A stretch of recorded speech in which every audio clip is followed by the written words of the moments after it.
আসসালামু আলাইকুম রহমতুল্লাহ ওবরকাতুহু। নারায়ণ কলেজের আইসিটি বিভাগের একাদশ শ্রেণীর ছাত্রছাত্রীদের অনলাইন ক্লাসে স্বাগত জানাচ্ছি। নারায়ণ কলেজের আইসিটি বিভাগের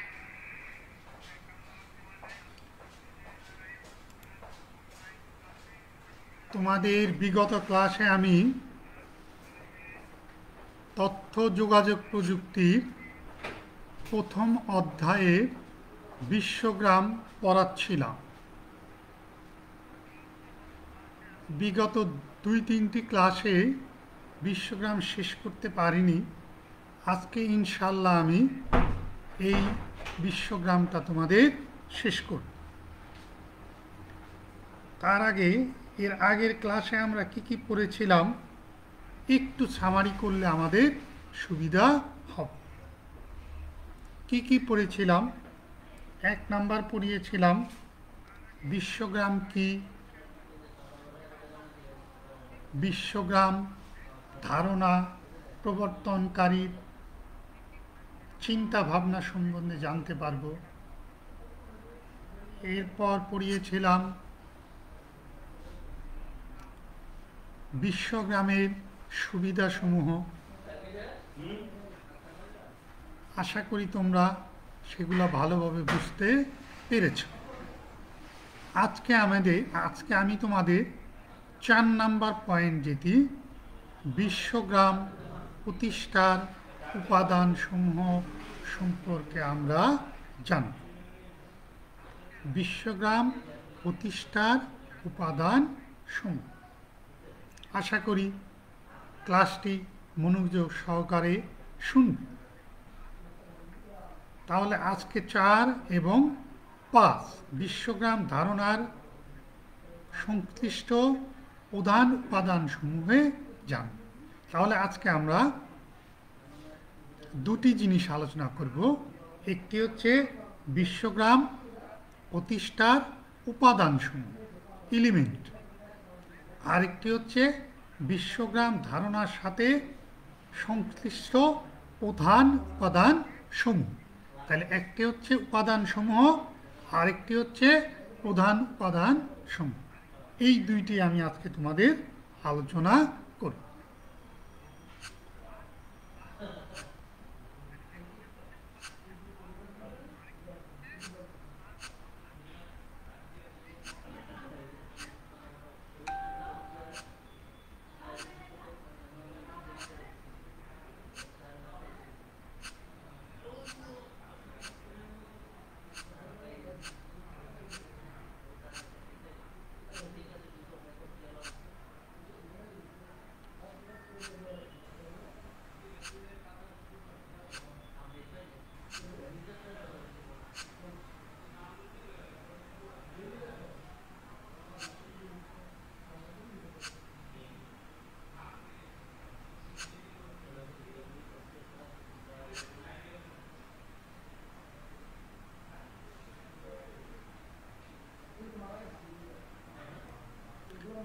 দেখো, বিশ্বগ্রাম প্রতিষ্ঠার উপাদান সমূহ।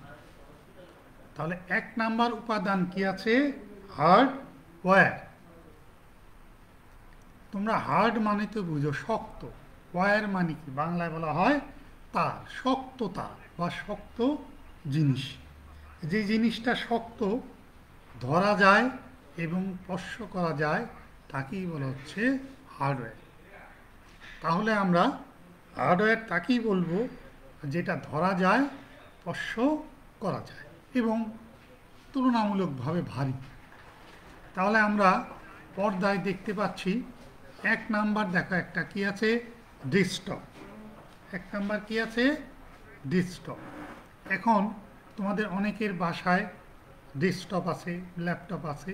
এই ডেস্কটপ এবং ল্যাপটপ ধরা যায় এবং স্পর্শ করা যায়, কাজে এটাকে আমরা একটা হার্ডওয়্যার বলবো। 2 নাম্বার কি আছে দেখো? একটি মোবাইল ফোন। তা আমরা সবাই মোবাইল ফোন হাতে ধরি, তাই না? পকেটে রাখি। তাহলে এটা ধরা যায়, স্পর্শ করা যায়, তাহলে এটাও একটা হার্ডওয়্যারের উদাহরণ। এরপর ডান দিকে যে ছবিটা দেখতেছো তোমরা, সেটা হচ্ছে একটি ভিডিও ক্যামেরা। কি ক্যামেরা? Video camera. এইটিও ধরা যায়, স্পর্শ করা যায়। তাহলে আমরা এই তিনটি জিনিস দেখলাম, এই তিনটি জিনিসই কিন্তু হার্ডওয়্যারের উদাহরণ। তাহলে হার্ডওয়্যারের সংজ্ঞা হচ্ছে যেই জিনিসটি ধরা যায়, স্পর্শ করা যায় এবং তুলনামূলকভাবে জিনিসটি ভারী, হালকা হতে পারে তবে তুলনামূলক ধরলাম ভারী, তাকে আমরা বলবো কি? হার্ডওয়্যার।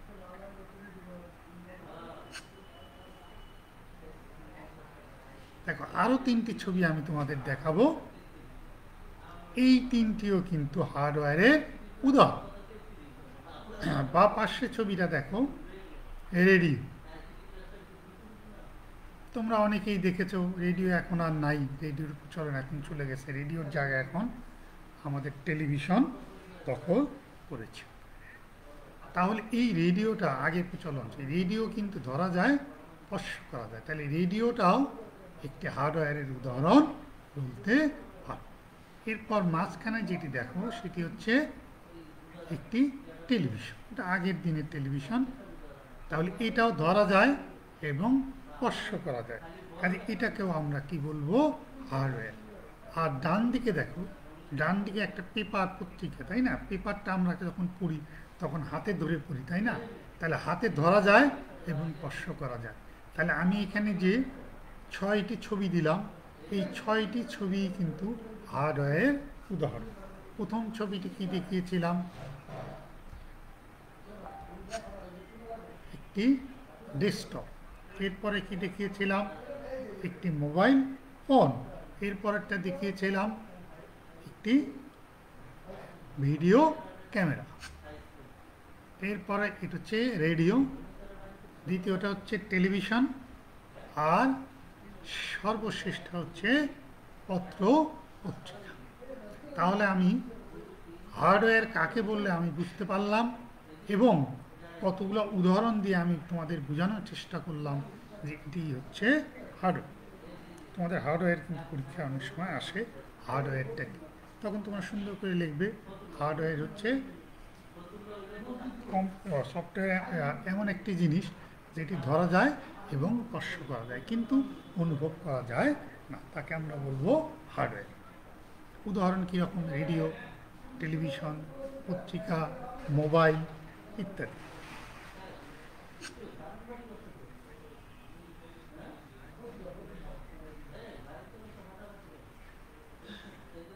দুই নাম্বার উপাদান হচ্ছে সফটওয়্যার।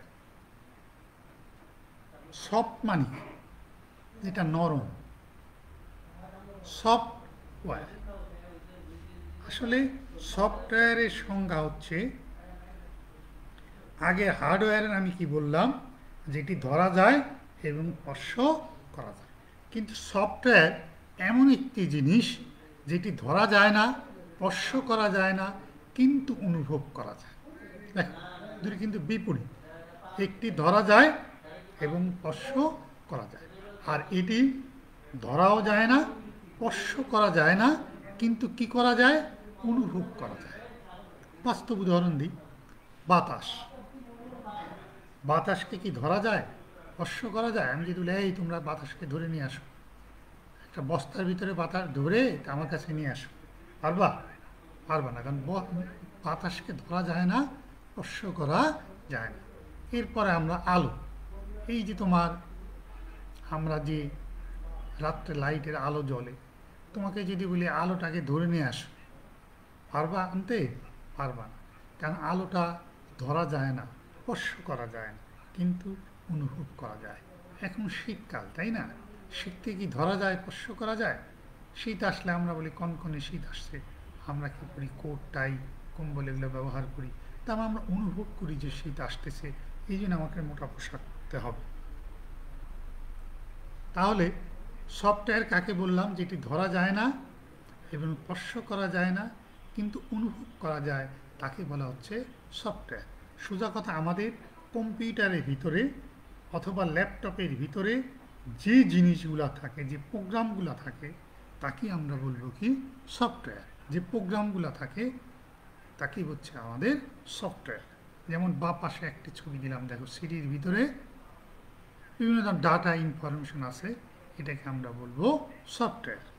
তারপরে দেখো ডান দিকে আমার যে ছবিটা আছে, যেমন ই হচ্ছে ইডোরা, এরপরে আছে অপেরা, এরপর তোমার মজিলা ফায়ারফক্স, এরপরে হচ্ছে গুগল ক্রম। এগুলো কি? এগুলো হচ্ছে আমাদের ব্রাউজার। এগুলো হচ্ছে ব্রাউজার, হচ্ছে একটা সফটওয়্যার। কারণ এই ব্রাউজার ছাড়া আমি তোমাদের এখন যে ক্লাসগুলো নিচ্ছি অনলাইনে, আমি কোথায় ঢুকলাম? গুগল ক্রমে অথবা ফায়ারফক্স অথবা ইডোরা অথবা যে কোনো একটা ঢুকতে পারবো। অর্থাৎ এই সফটওয়্যারের মাধ্যমে আমি তোমাদের ক্লাসগুলো নিচ্ছি। যদি গুগল ক্রম না থাকতো, ফায়ারফক্স না থাকতো, তাহলে আমি কিন্তু তোমাদের ক্লাস নিতে পারবো। তো এটা একটা প্রোগ্রাম, এই প্রোগ্রামের আগে তোমাদের ক্লাসগুলো নিচ্ছি। তাহলে এটি হচ্ছে আমাদের সফটওয়্যার। তাহলে আশা করি তোমরা সফটওয়্যার এবং হার্ডওয়্যার ভালোভাবে বুঝতে পেরেছ। তাহলে সফটওয়্যারটা হচ্ছে, হার্ডওয়্যারটা হচ্ছে যেটি ধরা যায় এবং স্পর্শ করা যায় কিন্তু 3 নাম্বারকে অনুভব করা যায় না। আর সফটওয়্যার হচ্ছে ধরা যাবে না, স্পর্শ করা যাবে না, কিন্তু অনুভব করা যাবে। কি যাবে? অনুভব করা যাবে। সেটি হচ্ছে আমাদের সফটওয়্যার।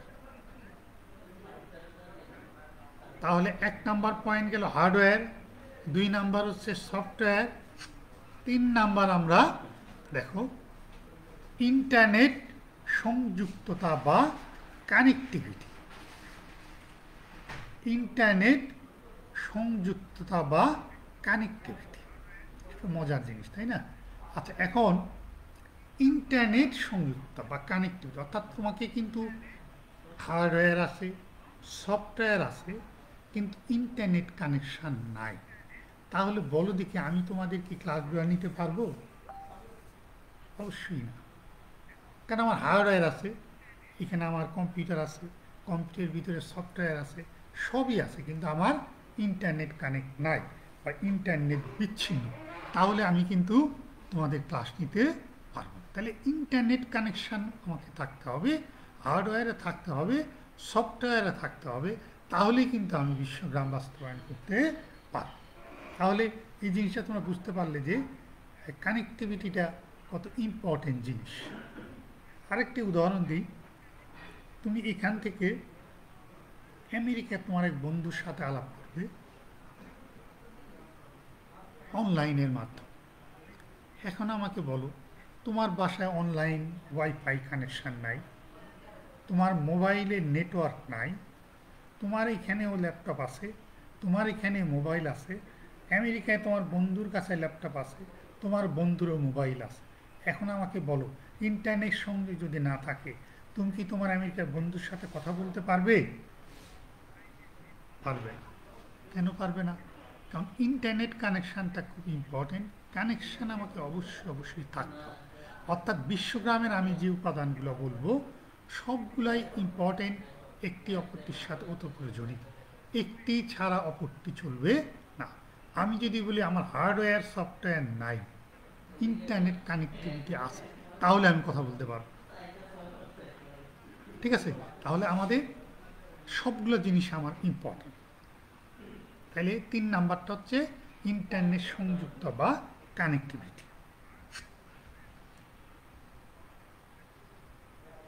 4 নাম্বার দেখো, 4 নাম্বার কি আছে? ডাটা। ইংরেজি বলি ডাটা, বাংলায় বলি আমরা উপাত্ত। এখন প্রশ্ন হতে পারে, স্যার ডাটাটা কি? ইংরেজিতে একটি আমরা আসলে ইংলিশ মিডিয়ামে লেখাপড়া করেছি কম্পিউটার, ওখানে আমি একটা সংজ্ঞা পেয়েছিলাম data. Data is a naming word which means name and number. তাহলে বাংলা কি দাঁড়ালো? Data is a naming word. Data একটি নামবাচক শব্দ, হুইচ মিনস যেটি মানে করে নেম অ্যান্ড নাম্বার। অর্থাৎ এই পৃথিবীতে যত নাম আছে, যত সংখ্যা আছে, সবগুলোই হচ্ছে আমাদের ডাটা। দেখো ক্লিয়ার করে, কারণ ডাটাটা ইম্পর্টেন্ট তোমাদের এরপরে অনেক চ্যাপ্টারে আমাদের থাকবে, বিশেষ করে পঞ্চম অধ্যায় ষষ্ঠ অধ্যায়ে ডাটাটা কি। তাহলে ডাটা হচ্ছে আমাদের সংক্ষেপে বলবো পৃথিবীতে যত নাম আছে, পৃথিবী যত সংখ্যা আছে, সবগুলোই হচ্ছে কি ডাটা। যেমন আমি যদি তোমাদের জিজ্ঞেস করি, তোমার প্রত্যেকের নাম আছে না? তোমার বাবা সুন্দর করে একটা তোমাদের নাম রাখছে, একটা ভালো নাম, আর একটা হচ্ছে ডাক নাম। তাহলে এই পৃথিবীতে যত মানুষ আছে, মানুষ কেন, পশু পাখি আছে, এদেরও যেমন আমরা অনেক সময় কুকুরকে টম বলে ডাকি, তাই না? তাহলে কুকুর, পশু পাখি যত কি আছে প্রত্যেকের কিন্তু এক একটি কী আছে, নাম আছে। তাহলে এই নামটা হচ্ছে আমাদের ডাটা। আবার তোমাদের প্রত্যেকে নারায়ণগঞ্জ কলেজে ভর্তি হয়েছে প্রথম বর্ষে, তোমাদের প্রত্যেকের এক একটা রোল নাম্বার আছে, আছে না? অবশ্যই আছে। এই রোল নাম্বারটাই কিন্তু একটি ডাটা। তোমাদের প্রত্যেকের মোবাইল নাম্বার আছে, আছে না? এইটাও কিন্তু একটি ডাটা, কারণ এই রোল নাম্বার এবং এই যে মোবাইল, এগুলা কি সংখ্যা, মোবাইল একটা ডিজিট নাম্বার, 0171018, এগুলো হচ্ছে নাম্বার। আবার অনেকের জন্মদিন আছে, জন্ম ডেট অফ বার্থ, এই ডেট অফ বার্থ কিন্তু একটি কি ডাটা। তাহলে আমি সংক্ষেপে বলতে পারবো যে এই পৃথিবীতে যত নাম আছে এবং যত সংখ্যা আছে, সবগুলোই ডাটা। সংক্ষেপে যে পৃথিবীতে যত নাম আছে এবং যত কি আছে, সংখ্যা আছে, সবগুলোই হচ্ছে আমাদের ডাটা।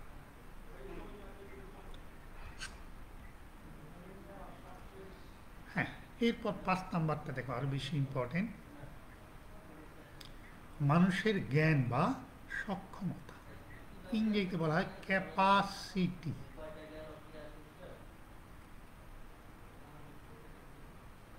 আচ্ছা, আমি যদি তোমাদের একটা প্রশ্ন করি, একটি পাগল সে কি কম্পিউটার চালাতে পারবে? তোমরা উত্তর দিবে না। আমি যদি বলি কেন না, কারণ তার মাথায় ব্রেন নাই, বা ব্রেনটা উলটপালট, অর্থাৎ তার হার্ডওয়্যার আছে, সফটওয়্যারও আছে, ডাটাও আছে, কিন্তু এটা ব্যবহার করার মতো সক্ষমতা তার নাই। তাহলে এই ক্যাপাসিটি থাকতে হবে। বোনের মেয়ের বিয়ে স্যার, সাইন দিয়ে দেন, আমি ছুটি নিয়ে দেবো।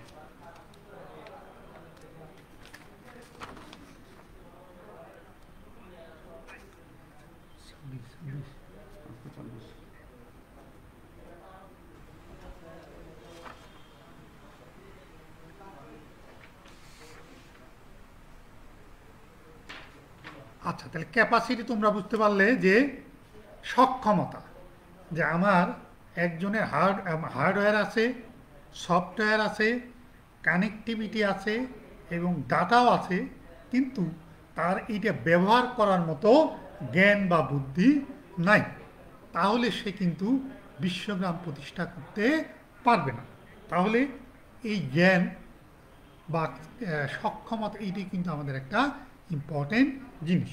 তাহলে আশা করি তোমরা এই সক্ষমতাটা বুঝতে পারলে, অর্থাৎ তার প্রযুক্তি সম্বন্ধে, কম্পিউটার চালানোর মতো সক্ষমতা থাকতে হবে। একজন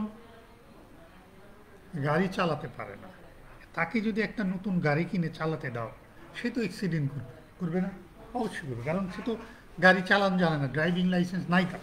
তাহলে সে কীভাবে গাড়ি চালাবে? তাহলে গাড়ি চালানোর মতো দক্ষতা বা জ্ঞান তার অবশ্যই থাকতে হবে। তাহলে 5 নম্বর পয়েন্টটা আমার সবার ক্লিয়ার। এখন আমরা বিশ্বজ্ঞান উপাদান কয়টি পেলাম? আমি 5টি। এইটি আমরা এখন একটু মুখস্থ করব। 1 নাম্বার কি বলো দেখি? হার্ডওয়্যার। 2 নাম্বার কি? সফটওয়্যার। 3 নাম্বারটি কি? কানেক্টিভিটি। 4 নাম্বার কি? ডাটা। 5 নাম্বার কি? জ্ঞান। কি মনে থাকবে? আমি আরেকবার বলি। 1 নাম্বার হচ্ছে হার্ডওয়্যার, 2 নাম্বার কি? সফটওয়্যার, 3 নাম্বার কি? ইন্টারনেট সংযুক্ত বা ইংরেজি হলো কানেক্টিভিটি, মানে কানেক্ট থাকতে হবে শুধু। 4 নাম্বার কি? ডাটা। 5 নাম্বার কি জ্ঞান। তাহলে হার্ডওয়্যার, সফটওয়্যার, কানেক্টিভিটি, ডাটা এবং জ্ঞান। কয়টি জিনিস? 5টি। এখন তোমাদের পরীক্ষায় যদি থাকে বিশ্বগ্রাম প্রতিষ্ঠার উপাদান সমূহ কয়টি, তোমাদের এমসিকিউ প্রশ্ন কিন্তু থাকে। যদি আমি দিই বিশ্বগ্রাম প্রতিষ্ঠার উপাদান সমূহ কয়টি, 4টি, 5টি, 6টি, 7টি, উত্তর কোনটি সঠিক হবে? প্রথম হলো 4টি, 5টি, 6টি, 7টি। তোমরা বলবে কয়টি? 5টি। খ নাম্বারটা কারেক্ট।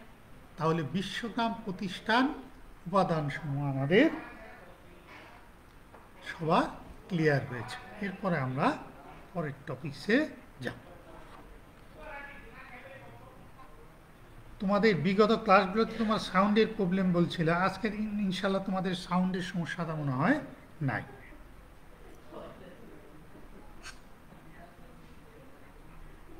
হ্যাঁ, এরপরের টপিকসটা দেখো, বিশ্বগ্রাম ধারণার সংশ্লিষ্ট প্রধান উপাদান সমূহ।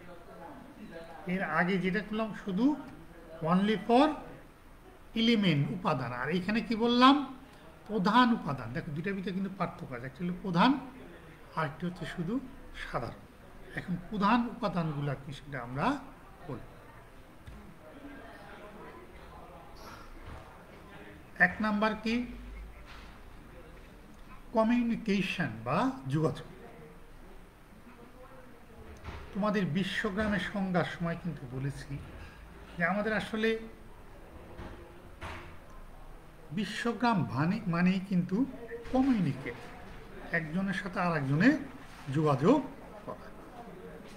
তোমাদের বিগত ক্লাসে বলেছিলাম আমি, বিমানে একটি কথা আছে, ছোট হয়ে আসছে পৃথিবী। বিমানের একটা ডায়লগ, ছোট হয়ে আসছে পৃথিবী। এখন আমাদের প্রযুক্তির যুগে কিন্তু আমরাও এটি বলতে পারি, ছোট হয়ে আসছে পৃথিবী। কারণ আমি বিগত সময় তোমাদের বেশ কয়েকটি ভিডিও দেখিয়েছিলাম, আজকে ইনশাল্লাহ একটি ভিডিও তোমাদের দেখাবো। এখন এই ভিডিওগুলোতে আমরা দেখেছি এখানে বসে আমরা শুধু লন্ডনে চলে গেছি, এখানে বসে আমরা শুধু সৌদি আরবে চলে গেছি, এখানে বসে থেকে আমরা শুধু মধ্যপ্রাচ্যে চলে গেছি, এখানে বসে থেকে আমরা কক্সবাজারের সমুদ্র সৈকতের সৌন্দর্য উপভোগ করেছি, এখানে বসে আমরা সুন্দরবনে গিয়েছি, তাই না? তাহলে এইটা কিসের জন্য? একমাত্র কমিউনিকেশনের জন্য, অর্থাৎ যোগাযোগ ব্যবস্থার জন্য, যোগাযোগ ব্যবস্থা উন্নয়নের ফলে। কারণ আমরা যখন ইন্টারনেট কানেকশান থাকবে তখনই আমি কিন্তু একে অপরের সাথে যোগাযোগ করতে পারতেছি।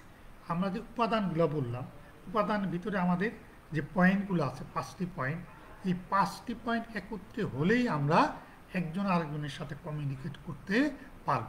5টি উপাদানে যদি একটি উপাদান ঘাটতি হয় তাহলে কিন্তু আমি কারোর সাথে কমিউনিকেট করতে পারব না। তাহলে এই যোগাযোগ হচ্ছে বিশ্বগ্রামের ধারণার সাথে সংশ্লিষ্ট প্রধান উপাদান সমূহের একটি।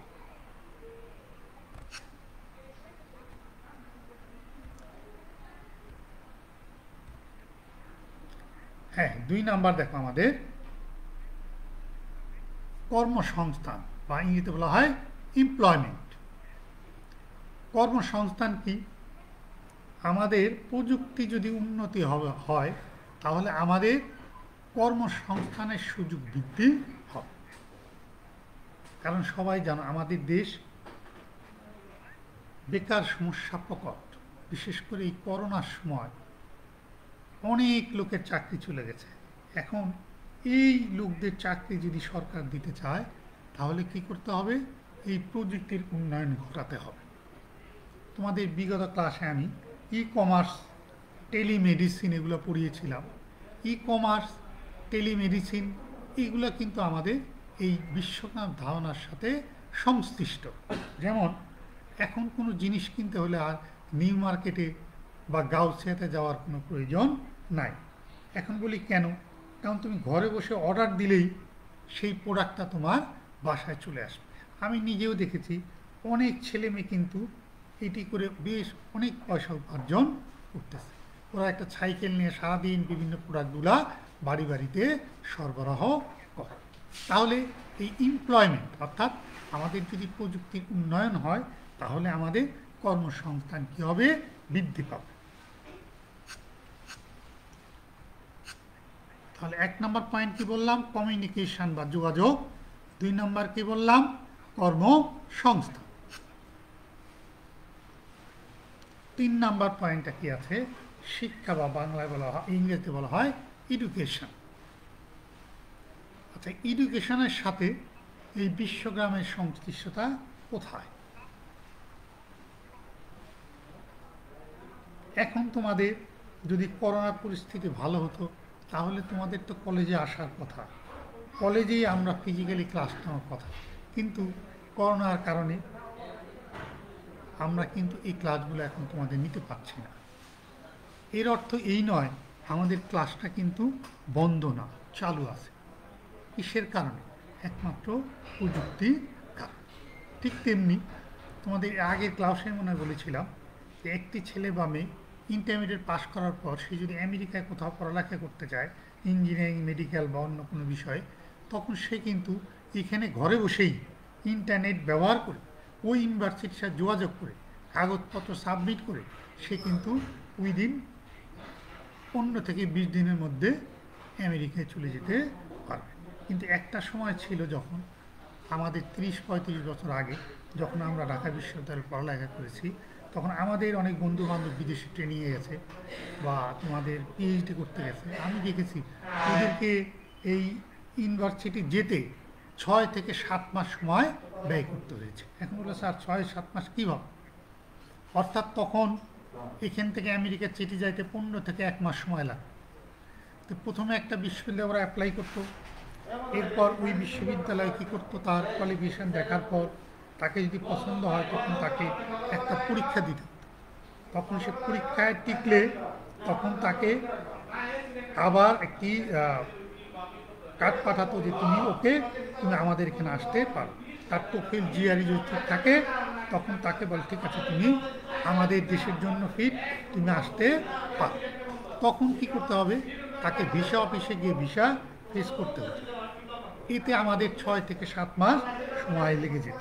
কিন্তু এখন প্রযুক্তির উন্নয়নের সাথে আমাদের কিন্তু এত সময় আমাদের লাগে না। অর্থাৎ এখন একটি ছেলে যদি বিদেশে লেখাপড়া করতে চায় তাহলে সে এখানে বসেই ভর্তি হওয়ার যাবতীয় কার্যক্রম সম্পন্ন করতে পারে। এমনকি অনলাইনের মাধ্যমে সে বাংলাদেশে বসেই বিদেশের কোনো প্রতিষ্ঠানে অনলাইনের মাধ্যমে ক্লাস করতে পারে। তাহলে আশা করি শিক্ষার সাথে বিশ্বগ্রামের কী সম্পর্ক তোমরা বুঝতে পারবে।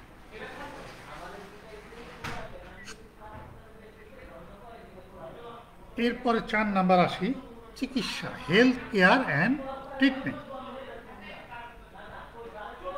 তোমাদের বিগত ক্লাসে আমি টেলিমেডিসিন পড়িয়েছিলাম। এই টেলিমেডিসিনের মাধ্যমে আমরা কি করতে পারি? চিকিৎসা নিতে পারি। অর্থাৎ একজন রোগী সে বাংলাদেশে বসে পৃথিবীর নামকরা ডাক্তারের সাথে অ্যাপয়েন্টমেন্ট করে সে চিকিৎসা নিতে পারে। এইটাই হচ্ছে আমাদের টেলিমেডিসিন। টেলি মানে হচ্ছে টেলিফোন, মেডিসিন মানে বাংলায় বলা হয় ওষুধ বা চিকিৎসা। অর্থাৎ টেলিফোনের মাধ্যমে যে চিকিৎসা ব্যবস্থা তাকেই বলা হচ্ছে আমাদের টেলিমেডিসিন। তাইলে চিকিৎসার মধ্যে বর্তমানে সবচেয়ে অত্যাধুনিক প্রযুক্তি হচ্ছে আমাদের টেলিমেডিসিন।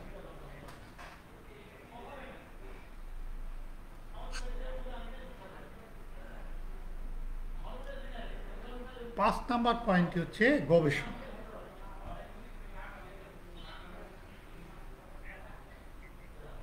আমাদের বর্তমানে এই করোনা ভাইরাসের জন্য ভ্যাকসিন বের করার বিশ্বের বিভিন্ন দেশের বড় বড় বৈজ্ঞানিক এবং ডাক্তাররা এটা সম্বন্ধে গবেষণা করছে। কত তাড়াতাড়ি ভ্যাকসিনটা বের করা যায়, কত তাড়াতাড়ি সারা বিশ্বের মানুষকে নিরাপদ রাখা যায়।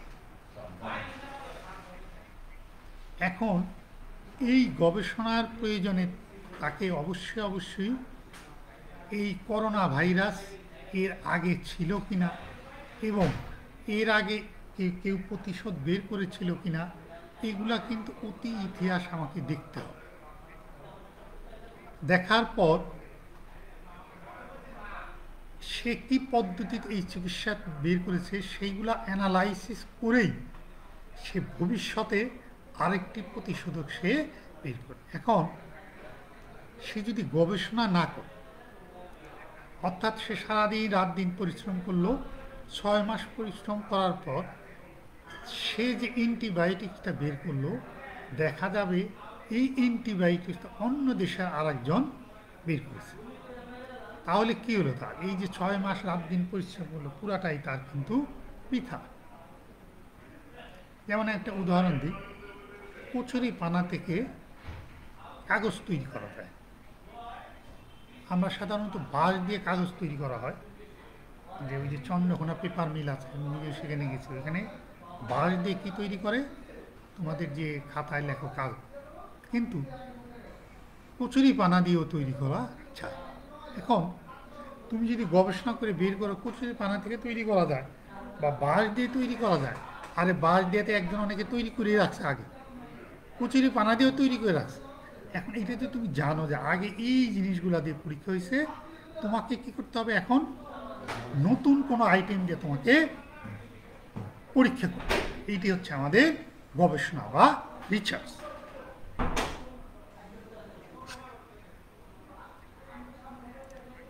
ছয় নাম্বার পয়েন্ট হচ্ছে আমাদের কি, অফিস।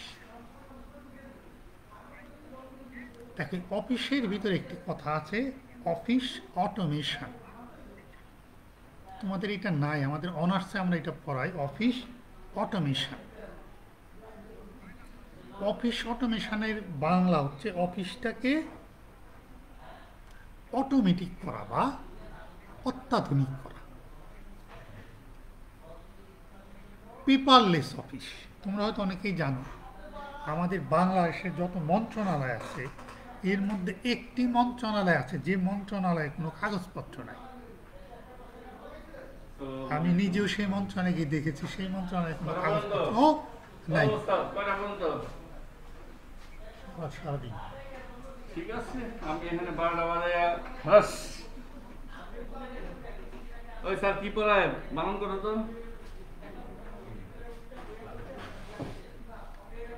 তাহলে অফিস অটোমেশন মানে অফিসটাকে কি করা, অটোমেটিক করা। যে কথা বলছিলাম যে বাংলাদেশে একটি মাত্র মন্ত্রণালয় আছে যে মন্ত্রণালয়ে কোনো কাগজপত্র নাই। যেমন বাংলাদেশে মহিলা বিষয়ক মন্ত্রণালয় আছে, সেই মন্ত্রণালয় পেপারলেস অফিস, অর্থাৎ সেখানে কোনো কাগজপত্র নাই বা কাগজপত্র বিহীন অফিস।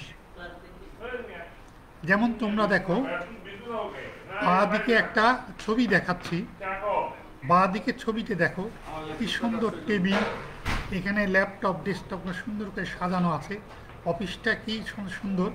এইটি হচ্ছে আপনার অফিস অটোমেশন। বা আবার ডান দিকে যে ছবি একটা দেখতেছো, যে সে কিন্তু অফিসে না গিয়ে ঘরে বসেই কিন্তু অফিসের কাজগুলো সে করতেছে। সে ঘরে বসেই কি করতেছে, অফিসের সমস্ত কাজগুলা করতেছে। তাহলে এইটাই হচ্ছে আমার অফিস অটোমেশন। আচ্ছা, অফিসটাকে কি করা, অটোমেটিক করা।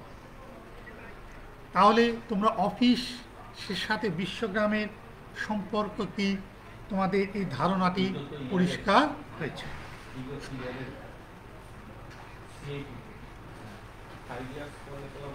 7 নাম্বার আসো, বাসস্থান। কি বললাম, বাসস্থান অর্থাৎ রেসিডেন্স, যেখানে তোমরা বসবাস। এখন অর্থাৎ তুমি যে জায়গায় বসবাস করো সেই জায়গাটি আমাকে কি করতে হবে, প্রযুক্তির সাথে সম্পৃক্ত করতে হবে। যে কথা বললাম, এখন আমরা ঘরে বসে কি করব? অফিস আদালত করব, ঘরে বসে স্কুল কলেজের কাজগুলো করব, অর্থাৎ আমি বাসায় বসেই আমি অফিসের সমস্ত কাজগুলো সম্পন্ন করতে পারব। এইটি হচ্ছে আমাদের বাসস্থান। হ্যাঁ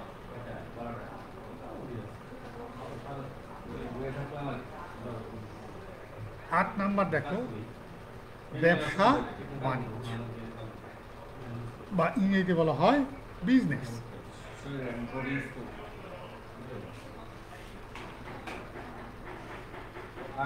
ব্যবসা বাণিজ্য বা বিজনেস। এখন আমার বাঁ দিকে একটা ছবি আছে, দেখো, ই কমার্স। ই কমার্স আসলে এটা সংক্ষেপে নাম। এটিকে যদি আমি বলি ইলেকট্রনিক কমার্স, অর্থাৎ ইলেকট্রনিক উপায়ে যে ব্যবসা বাণিজ্য করা হয় সেটি হচ্ছে ই কমার্স। বর্তমান যুগে ই কমার্সটা খুব প্রচলন বেশি, কারণ এখন করোনার মধ্যে কেউ মার্কেটে যেতে পারতেছে না, ঘরে বসেই অনলাইনে অর্ডার করে তার প্রত্যাশিত জিনিসটা তারা পাচ্ছে। এটি হচ্ছে আমাদের ই কমার্স। তাহলে আমরা ব্যবসা বাণিজ্যের সাথে বিশ্বগ্রামের কি সম্পর্ক তোমরা বুঝতে পারবে, অর্থাৎ ই কমার্সের মাধ্যমে আমরা ব্যবসা বাণিজ্য করতে পারি।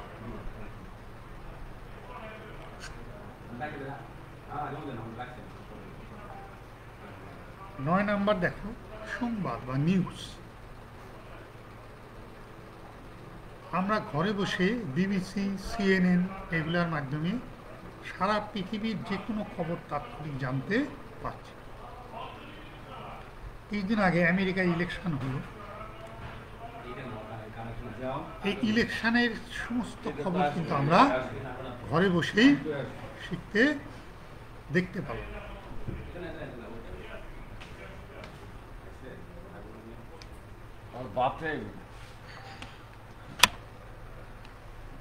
তাহলে CNN, BBC এই চ্যানেলগুলোর মাধ্যমে আমরা সারা পৃথিবীর লেটেস্ট তথ্য আমরা প্রতি সেকেন্ডে জানতে পারছি। যেমন বাঁ পাশে দেখো, লাইভ ব্রেকিং নিউজ, অর্থাৎ ব্রেকিং নিউজ বলতে কি বোঝায়? যে লেটেস্ট তথ্য কি আছে সেটা আমরা জানব। ডান দিকে দেখো, লিভ CNN, অর্থাৎ CNN থেকে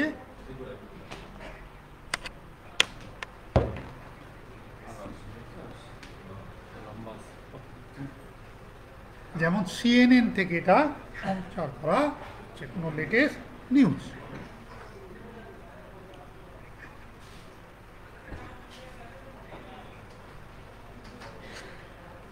ভালোবাসলো দোষ, না ভালোবাসলো দোষ।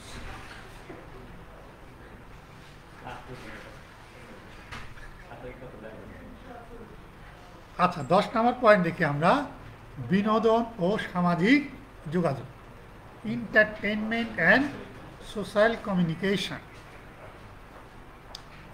বিনোদন, এন্টারটেইনমেন্ট। আচ্ছা, এন্টারটেইনমেন্ট এর আগে আমি তোমাদের যেগুলা ভিডিও দেখিয়েছিলাম সব কিন্তু এন্টারটেইনমেন্ট, তাই না? সুন্দরবনে আমরা গেলাম, আমরা কোথায় গেছি তোমাদের কক্সবাজার, তারপরে আমরা পয়লা বৈশাখের ভিডিও দেখেছি, এরপর আমাদের কি কালচার আর সাংস্কৃতিক হচ্ছে বিনোদন। আর সামাজিক যোগাযোগ, সোশ্যাল কমিউনিকেশন, আমরা যেমন ফেসবুক, মেসেঞ্জার, এগুলো গ্রুপ করে আমরা কি করতেছি, একজন অপরের সাথে যোগাযোগ করতেছি। আমার কোনো ফ্রেন্ডের জন্মদিন হলে আমরা শুভেচ্ছা জানাচ্ছি, এটা কিসের মাধ্যমে? ফেসবুকে।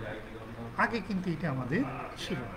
এখন ফেসবুক পথে আমরা কী হয়ে গেছে, সব একত্রে হয়ে গেছে, অর্থাৎ সামাজিক যোগাযোগটা আমাদের কিন্তু এখন আছে। যেমন আমার ইউনিভার্সিটি যে ফ্রেন্ডরা লেখাপড়া করছে, বিভিন্ন জন বিভিন্ন জায়গায় চাকরি করতেছে, বিভিন্ন ডিস্ট্রিক্টে আছে, আমরা কিন্তু তাদের সাথে দেখা যায় বছরে একবারও দেখা হয় না।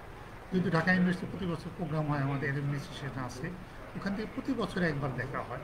কিন্তু আমরা এই ফেসবুকের মাধ্যমে, মেসেঞ্জারের মাধ্যমে, ইমোর মাধ্যমে, হোয়াটসঅ্যাপের মাধ্যমে আমাদের কিন্তু প্রতিনিয়তই তাদের সাথে যোগ। এটা হলো সোশ্যাল কমিউনিকেশন বা বলা হয় সামাজিক যোগাযোগ। তাহলে আমরা বিনোদন এবং সামাজিক যোগাযোগের ব্যবস্থা করতে পারি, এটি কিন্তু আমাদের বিশ্বগ্রামের ধারণার সাথে আমাদের সংশ্লিষ্ট।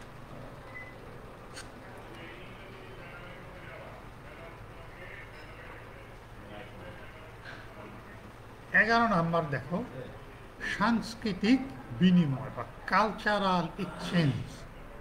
সাংস্কৃতিক বিনিময়, আমি তোমাদের এর আগে বলেছিলাম যে আমাদের যখন বাংলাদেশে পয়লা বৈশাখ হয়, তখন সারা পৃথিবীর মানুষ, সাংবাদিক যারা পয়লা বৈশাখ জানতে উৎসাহী হয়, তারা কিন্তু অনেক লোক বাংলাদেশে আসে। আবার বিদেশের যদি কোনো এরকম বড় অনুষ্ঠান হয়, তখনই কিন্তু আমাদের দেশে যারা ওই দেশের সংস্কৃতি সম্বন্ধে জানতে চায়, তারাও কিন্তু আমাদের দেশ থেকে ওই দেশে যায়। এটাকে বলা হয় সাংস্কৃতিক বিনিময়, কালচারাল এক্সচেঞ্জ। যেমন আমাদের সার্ক দেশগুলোতে দেখো, আমাদের যখন বিভিন্ন দেশে, আমাদের দেশের সিনেমা সার্ক দেশগুলোতে যায়, আবার সার্ক দেশের যে সিনেমাগুলো আমাদের দেশে আসে, আমাদের দেশের সাংস্কৃতিক কর্মীরা সার্ক দেশে যায়, সার্ক দেশের সাংস্কৃতিক কর্মী আমাদের দেশে আসে, আমাদের দেশে যারা নাটক করে, নাটক প্রেমিকরা বিদেশে যায়, বিদেশের নাটক আমাদের দেশে আসে।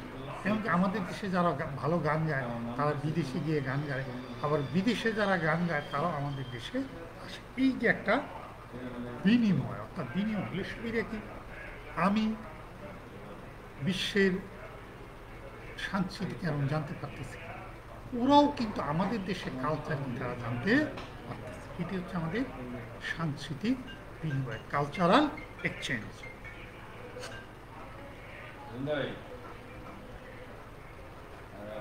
ঠিক আছে, তাহলে আমরা প্রধান উপাদানগুলো, আমরা যে কয়টি পেলাম, এগুলো আমরা একটু মুখস্থ করি। তাহলে আমরা 6টি পয়েন্ট এখানে লিখলাম। 1 নাম্বার কি, যোগাযোগ। 2 নাম্বার কি, কর্মসংস্থান। 3 নাম্বার কি, শিক্ষা। 4 নাম্বার কি, চিকিৎসা। 5 নাম্বার কি, গবেষণা। 6 নাম্বার কি, আমাদের 2 মিনিট সময় 6টি পয়েন্ট।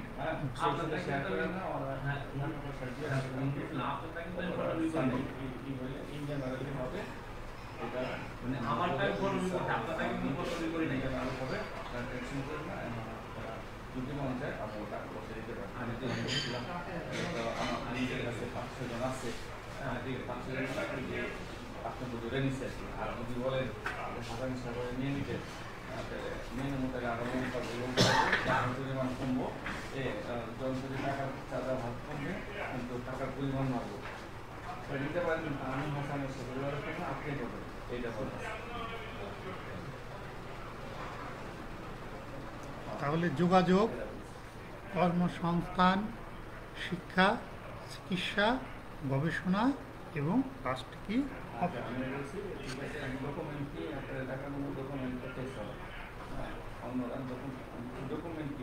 এরপর বাসস্থান,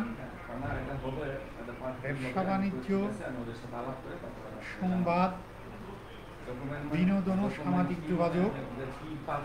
11 নাম্বার সাংস্কৃতিক বিনিময়। বাসস্থান, ব্যবসা বাণিজ্য, সংবাদ, বিনোদন ও সামাজিক যোগাযোগ, সাংস্কৃতিক বিনিময়।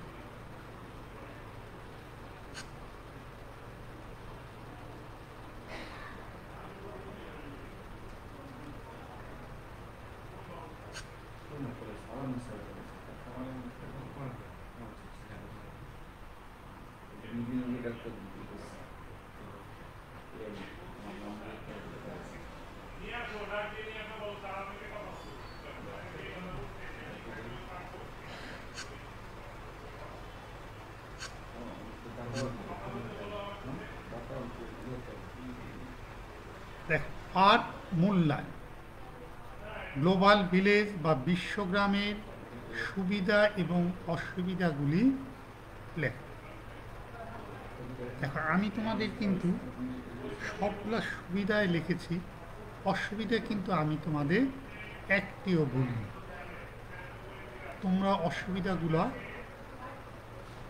চিন্তা করে বুদ্ধি খাটিয়ে অসুবিধাগুলি লিখো। কারণ একটা প্রযুক্তির কিন্তু সুবিধাও থাকে, অসুবিধাও থাকে।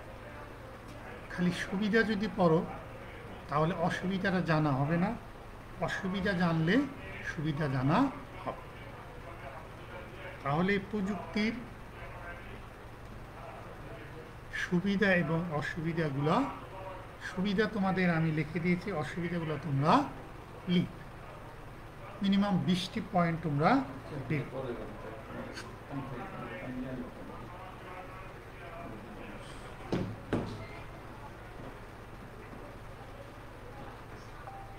এক নাম্বার, গ্লোবাল ভিলেজ বা বিশ্বগ্রাম কি, এটি তোমাদের আমি পড়িয়েছি।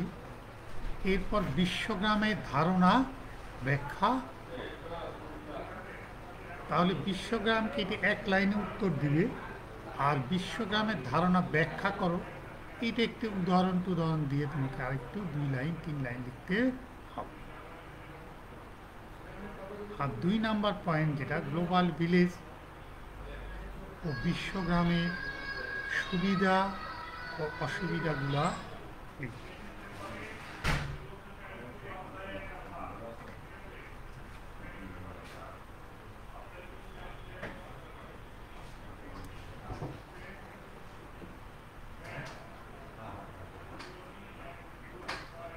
ঠিক আছে, আমরা এখন একটা ভিডিও দেখব।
ঠিক আছে।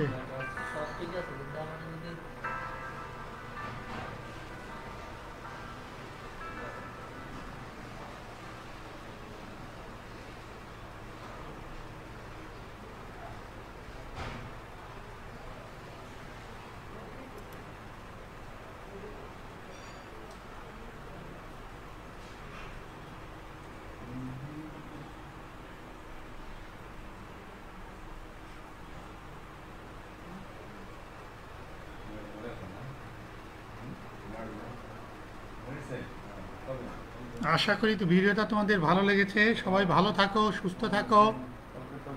আগামী ক্লাসে ইনশাল্লাহ আবার দেখা হবে এই শুভকামনায়।